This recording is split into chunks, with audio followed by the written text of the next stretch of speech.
Archaeologists found mother and child skeletons in a strange position. The secret shocked the world. There are skeletons that have lain side by side for thousands of years.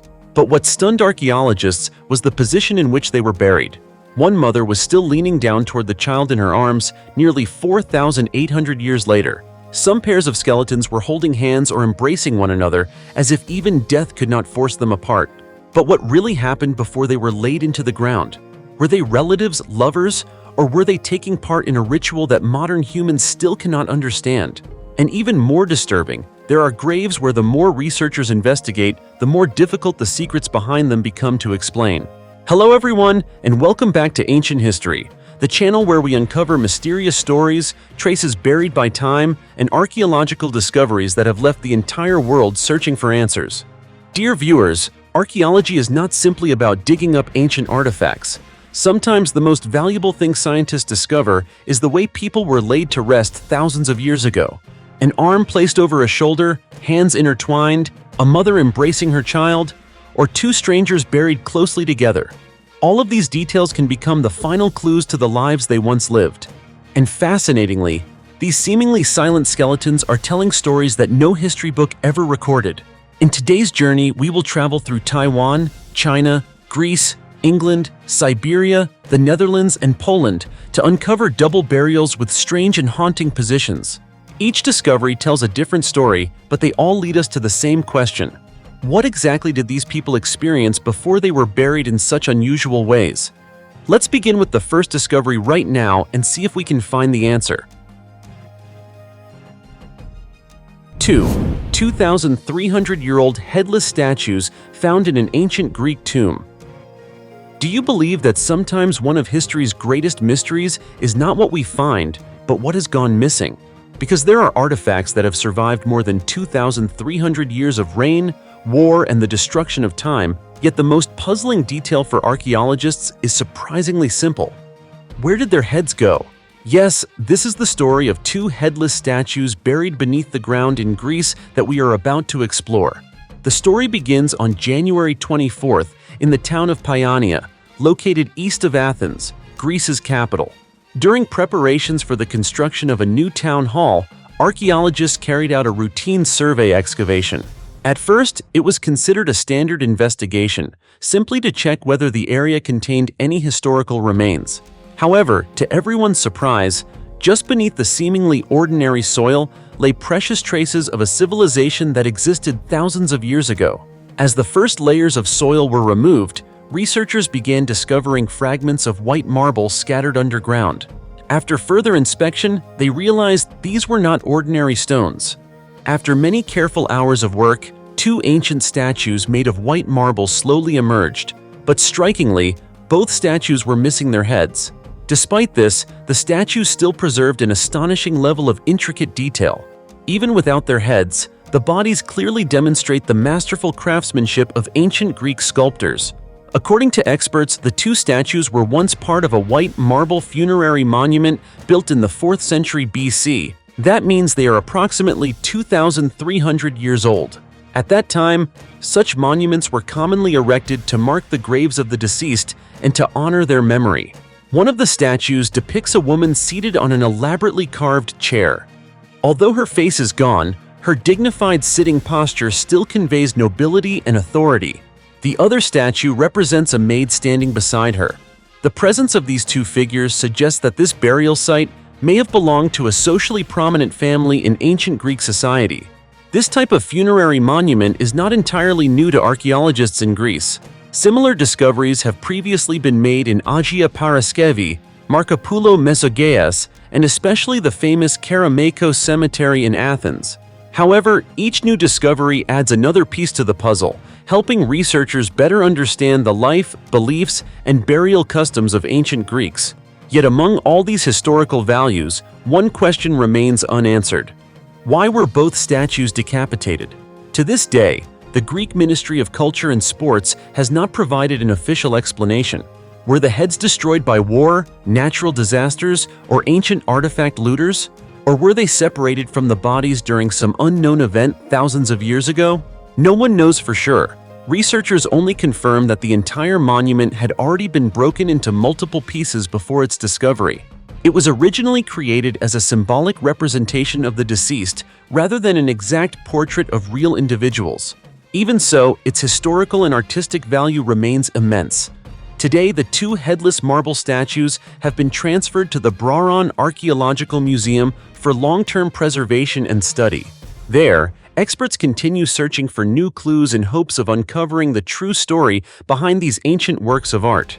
And perhaps in the future, an unexpected discovery may help complete the missing pieces of this historical puzzle.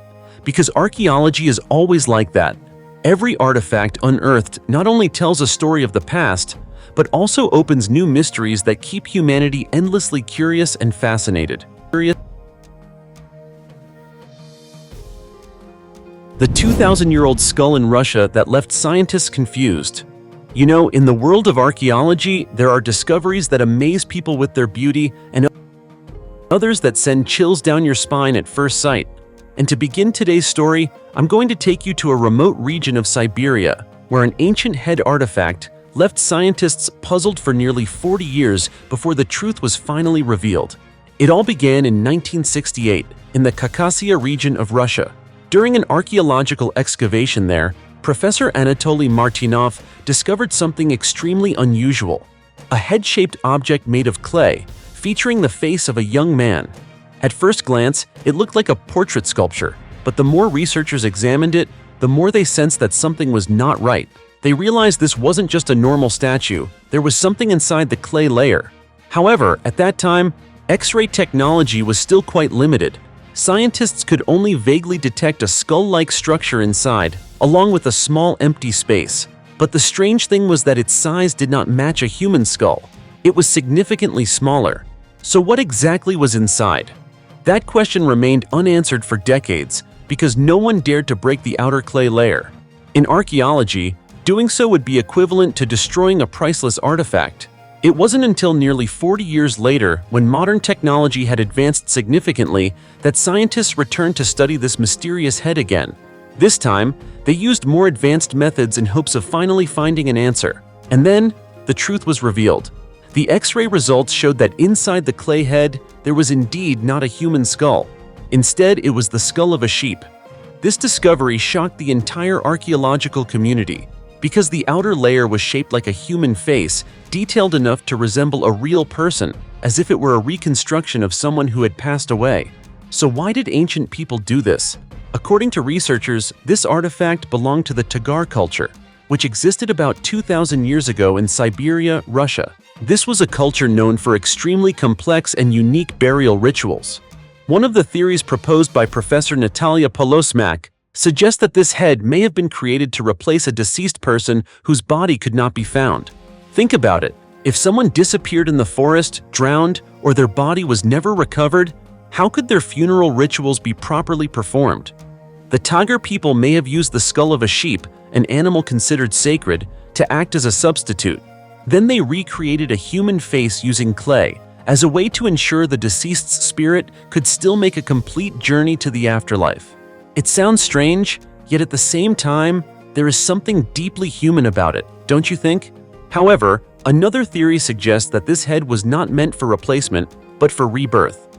In other words, the deceased would begin a new existence, a new life in a different form. And the sheep, an animal revered in many ancient cultures, may have symbolized that rebirth.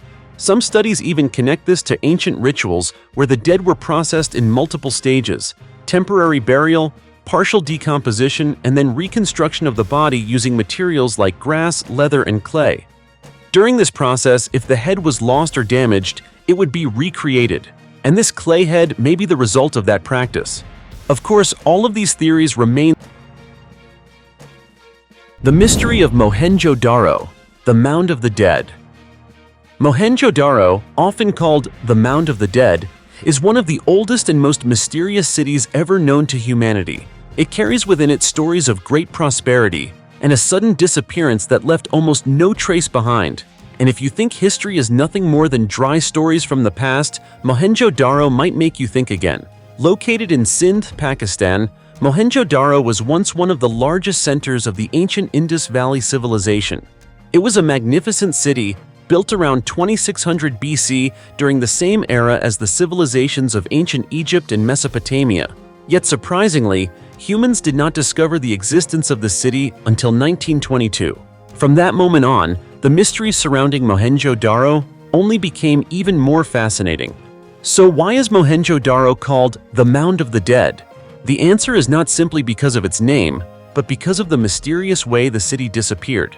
This was once a thriving urban center, home to an estimated 35,000 residents.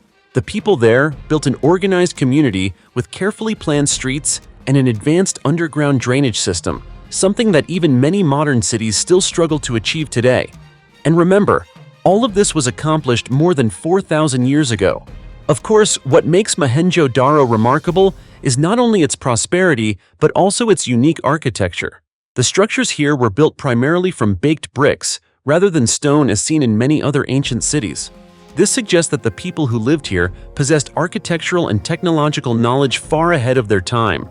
They did not just construct sturdy buildings, they also paid attention to convenience and the long-term sustainability of their city. But what could have caused such a beautiful and advanced city to suddenly disappear? That question is exactly what archaeologists still cannot answer with certainty. For decades, researchers have searched for clues in ancient seals engraved with pictographic symbols and in the remains of everyday life left behind by the city's former inhabitants. Yet to this day, no widely accepted theory has been established to explain the collapse of Mohenjo-Daro. Some believe that a natural disaster, such as earthquakes, massive flooding, or sudden climate change, may have caused the city to fade into oblivion. Others suggest that an invasion by another civilization might have completely destroyed it. Whatever the true cause may be, Mohenjo-Daro continues to hold on to its mystery without a clear explanation. This is what makes it one of the most fascinating stories in human history, a story that inevitably comes to mind whenever we talk about ancient civilizations. By now, you are probably wondering what really happened to Mohenjo-Daro. What was the true reason that caused this city to disappear? But the answer may take a very long time to uncover, because even today, this ancient site still hides so many secrets that even renowned scientists have struggled to fully explain. The ancient gene that may have made COVID-19 more dangerous. Dear friends, have you ever wondered whether there are still traces inside our bodies today from human species that went extinct tens of thousands of years ago? And if so, are those inherited legacies helping us live better? Or are they silently affecting our health in ways we don't even realize? What I'm talking about may sound like science fiction to some of you, but the truth is, something that has made many scientists rethink what we know. Why do I say that? Because during the COVID-19 pandemic a few years ago, scientists discovered something extremely surprising. The risk of severe illness in some people may be linked to an ancient set of genes inherited from a human species that disappeared about 60,000 years ago.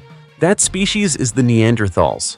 Specifically, an international team of researchers, including experts from Princeton University, the Karolinska Institute, and the Max Planck Institute for Evolutionary Anthropology, identified a cluster of 6 genes located on chromosome 3.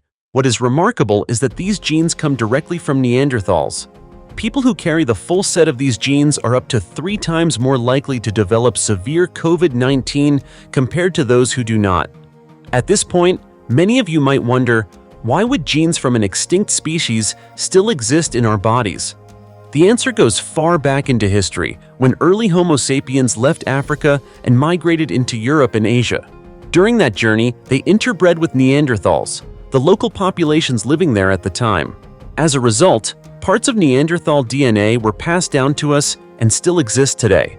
According to Dr. Joshua Akey, this gene exchange happened around 60,000 years ago, yet its effects are still present in modern humans. Interestingly, this gene cluster is not evenly distributed around the world. For example, in Bangladesh, about 63% of the population carries it. In Northern Asia, the number is close to 1/3 of the population. In Europe, it is around 8%, and in East Asia, about 4%. In Africa, however, it is almost completely absent. So why is there such a big difference?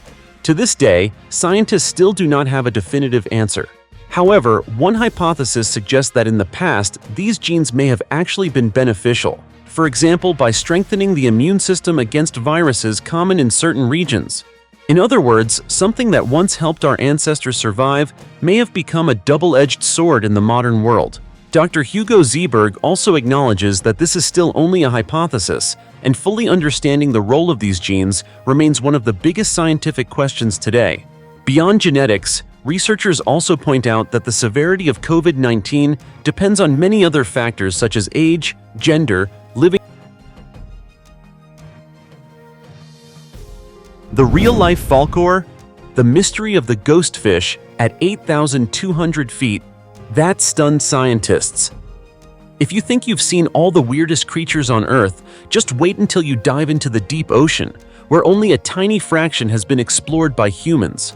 Let's take a look at one of the most shocking discoveries in marine biology. A strange creature so unusual that even scientists aren't sure exactly what it is.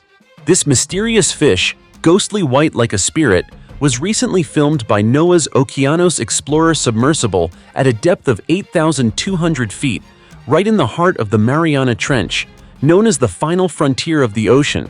At a depth where sunlight cannot reach and pressure can crush anything not well protected, a tiny creature about 4 inches long suddenly appeared on camera. It has a slender body, milky white skin, striking yellow eyes, and swims gently, as if drifting between two worlds. At first, experts thought it was a familiar species of ray-finned fish, but the more they observed, the clearer it became. This was a completely different creature. After analysis, researchers preliminarily identified this mysterious animal as a member of the Aphionidae family, commonly known as ghostfish. What's incredibly unbelievable is that this is the first time in history a living fish from this family has been discovered swimming freely in its natural habitat. Previously, we only knew about them from dead specimens or washed-up samples. After watching the video of the discovery, many netizens quickly associated this creature with Falkor, the gentle white dragon from the fantasy film The Never-Ending Story. And indeed, with its smooth swimming style, pigment-free skin, and distant eyes, the ghostfish evokes a mysterious yet strangely familiar feeling. Others immediately recalled the ghost octopus, which was also discovered by the Okeanos submersible near Hawaii in 2016. That octopus was similarly white due to a lack of pigment, making it look like a ghost drifting through the deep sea. Both creatures give the impression that the ocean is a mysterious spirit world, where unimaginable beings quietly exist. However, as of now, the exact identity of this fish remains undetermined. The lack of physical specimens, combined with the harsh environment, makes it extremely difficult to access and study. But this very challenge makes the discovery even more valuable, not only scientifically, but also as a reminder that we know very little about the planet we live on. The story of the ghostfish is not just a scientific breakthrough. It's a powerful reminder that countless secrets still hide beneath the dark waters, and humanity, with all its advanced technology, has only just scratched the surface of the ocean world. If a tiny 4-inch creature can cause such a stir, imagine how many bizarre creatures lurking in those deep trenches have yet to be revealed. And who knows? Maybe someday you'll be the next to discover a new creature, just as white, just as strange, and just as astonishing to the world.